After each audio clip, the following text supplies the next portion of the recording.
Bismillah. Carl Reynolds changea sa chic de côté.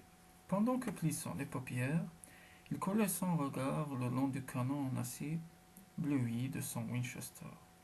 Ayant enfin pris sa mire, il cessa de mâchonner et tout son corps se figea dans une immobilité complète. Ensuite, il appuyait sur la détente. Le bruit de la détonation se répercuta en écho crépitant à travers les collines, et un autre coup de feu retentit presque aussitôt, comme un écho plus fort. Reynolds tressaillit presque, puis s'aplatit face contre terre en jurant à voix basse. Un éclat de rocher gris, près de sa tête, vola en l'air. La balle ricocha pour aller se perdre dans le lointain avec un son plaintif, plus redoutable que le sifflement d'un serpent à sonnette. Lentement, délicatement, il se souleva juste assez pour jeter un coup d'œil entre les rochers qui lui servaient de parapet. Séparé de son abri par une large étendue de terrain plat, couvert d'herbes et de figuiers de barbarie, se dressait un amoncellement de rocs semblable à celui derrière lequel il s'embusquait. Au-dessus flottait une mince volute de fumée blanchâtre. Les yeux perçants de Reynolds, habitués aux grandes distances brûlées par le soleil, décelèrent dans cette muraille naturelle un petit cercle de métal bleuâtre. C'était la gueule d'un fusil, et il connaissait très bien l'homme qui tenait la crosse de ce fusil.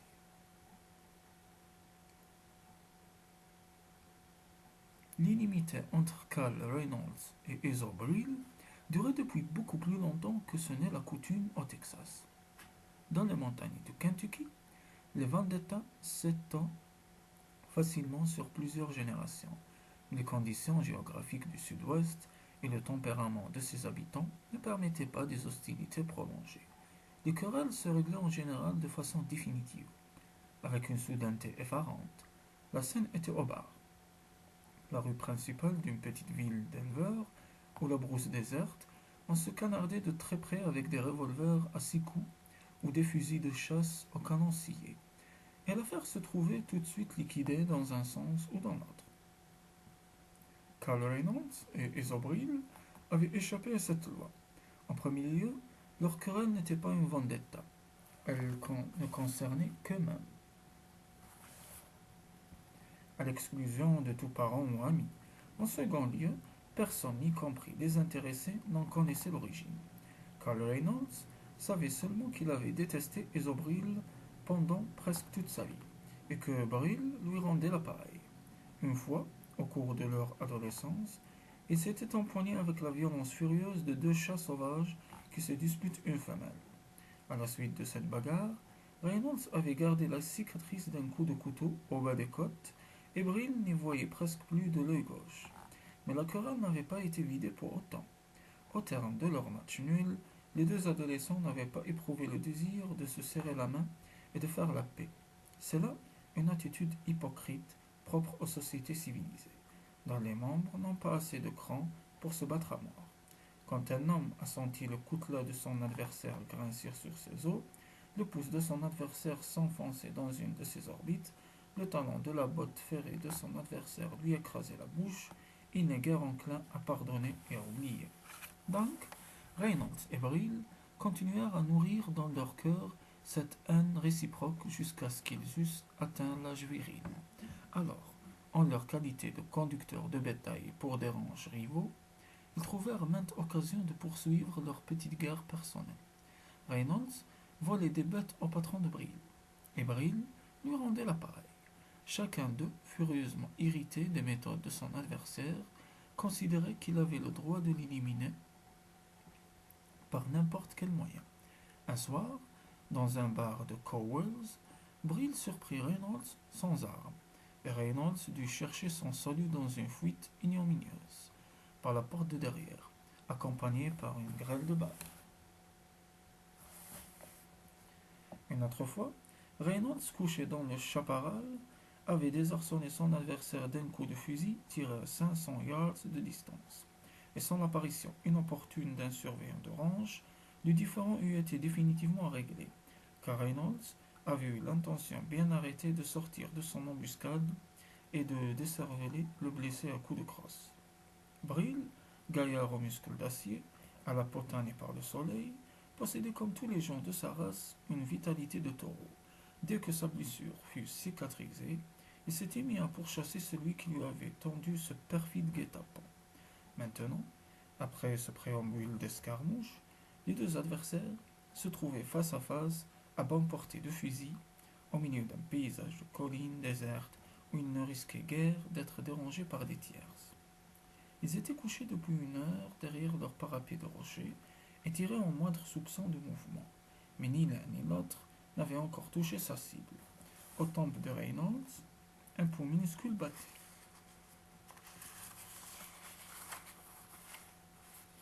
À une cadence folle. Le soleil dardait sur lui ses rayons implacables. Sa chemise était trempée de sueur, un essaïm de moucherons tourbillonnait autour de sa tête. Certains lui entraient dans les yeux et lui arrachaient d'affreux blasphèmes. Ses cheveux collaient à son crâne. La lumière crue l'aveuglait. Le canon de son fusil lui brûlait la main. Comme il sentait sa jambe droite s'engourdir, il la bougea avec précaution. Son éperon tinta légèrement et il lâcha un jurant quoiqu'il sût que Brill n'avait pu rien entendre.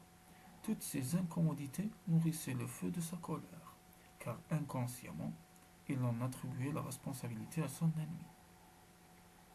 Le soleil qui tapait sur son sombrero lui brouillait les idées. Il faisait plus chaud qu'en enfer. Au milieu de ces rochers dénudés, de sa langue parcheminée, il caressa ses lèvres recuites. Dans son cerveau embrumé, sa haine à l'égard des Aubril flambait claire. Ce n'était plus un simple sentiment, mais une véritable obsession. Un monstrueux incube s'il avait tressailli quand la balle de Brill avait éraflé le rocher au-dessus de sa tête. Ce n'était point par crainte de la mort, mais parce que l'idée d'être tué par son ennemi lui semblait une horreur intolérable. Il aurait sacrifié allègrement sa vie s'il avait pu envoyer Brill dans notre monde 3 secondes avant d'aller l'y rejoindre. Il n'analysait pas ses sentiments. Les conducteurs de bétail n'ont pas le loisir de se livrer à l'introspection. Il ne se rendait pas compte de la nature de sa haine. Elle faisait partie de lui-même, comme ses jambes et ses bras. Plus encore, elle l'enveloppait, l'engloutissait tout entier, de sorte que son corps et son esprit n'étaient plus que la cristallisation de cette passion farouche.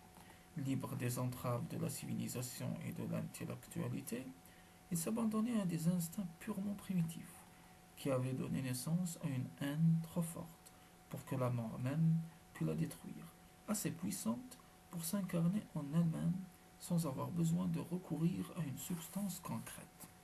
Aucun des deux fusils n'avait parlé depuis un quart d'heure. Tout imprégné de mort, tels des serpents lovés parmi les rochers, s'imprégnant de poison puisé à la chaleur solaire, Reynolds et Brill attendaient l'occasion favorable, chacun guettant le moment où les nerfs tendus de l'autre finiraient par lâcher.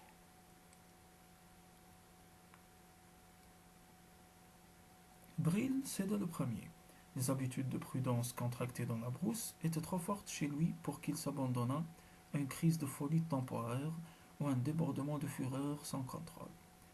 Mais soudain, il hurla un jurant, se souleva sur un coude et tira à l'aveuglette sur la main de rocher où se dissimulait son adversaire.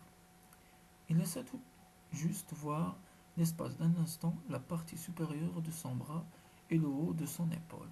C'en fut assez pour permettre à Carl Reynolds d'appuyer sur la détente de son fusil. Un cri affreux lui apprit qu'il avait fait mouche. Quand il eut entendu cette plainte animale, un torrent de joie démentielle lui ôta son peu de raison et ses instincts les plus sûrs. Il ne se dressa pas d'un bond en poussant des hurlements de triomphe, mais ses lèvres se retroussèrent en un sourire féroce, et il leva la tête involontairement. Il la baissa presque aussitôt, mais Brill avait eu le temps de tirer.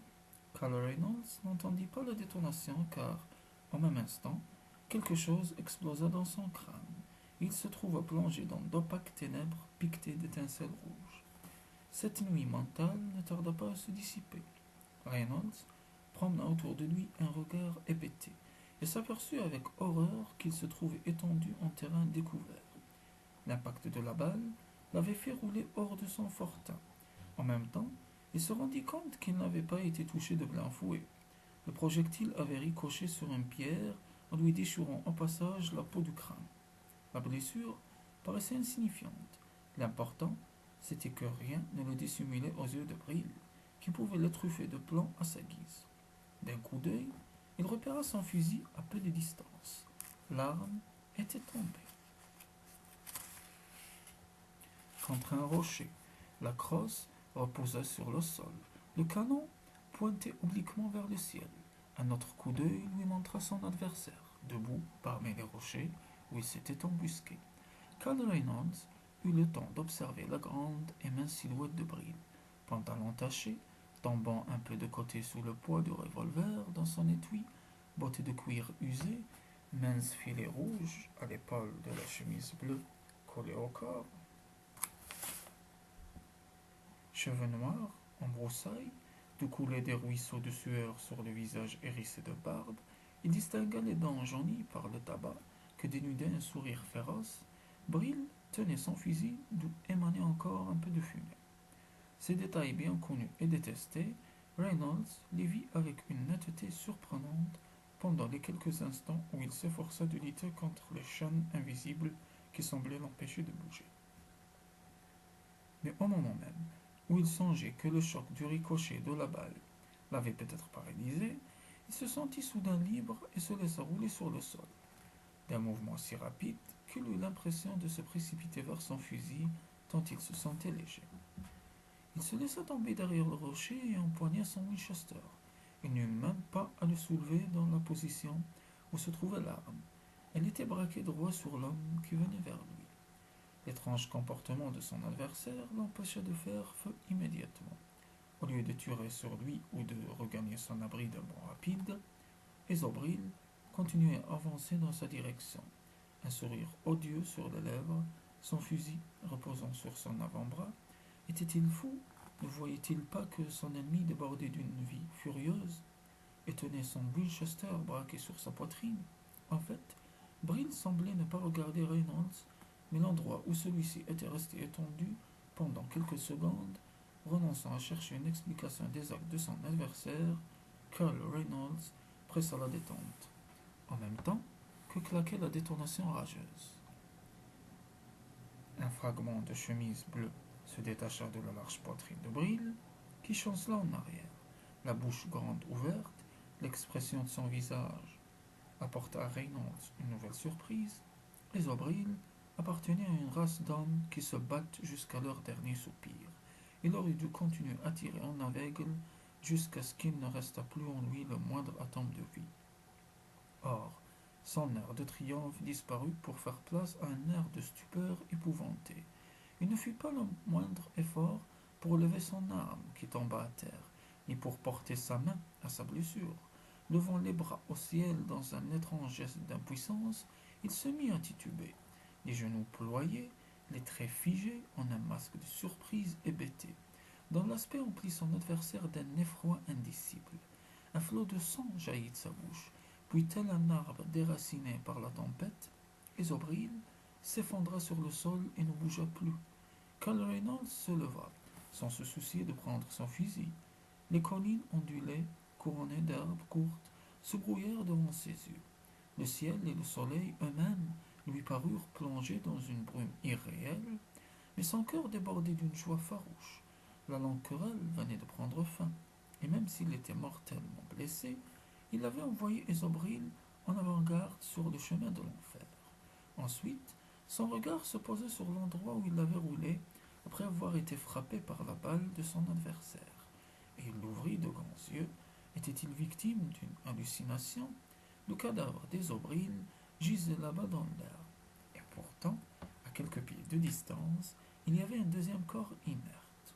Carl Reynolds contempla cet autre mort, affaissé dans une position grotesque à côté des rochers. Il se tenait couché en partie sur le flanc, les bras étendus, les doigts en griffes étreignant le vide. Les cheveux roux coupés courts étaient éclaboussés de sang, et par un horrible trou à la tempe filtrait un peu de matière cérébrale. D'un coin de la bouche dégoulinait un filet de jus de chic. Soudain, Reynolds se rendit compte que ce personnage lui paraissait atrocement familier. Il connaissait la sensation donnée par ses bracelets de force en cuir luisant. Il savait quel était l'homme qui avait bouclé ce ceinturon. Son palais gardait encore l'âpre saveur de ce jus de chic. En l'espace d'une fulgurante seconde, il comprit qu'il regardait son propre cadavre. Puis les ténèbres de l'oubli suprême engloutirent cette ultime révélation.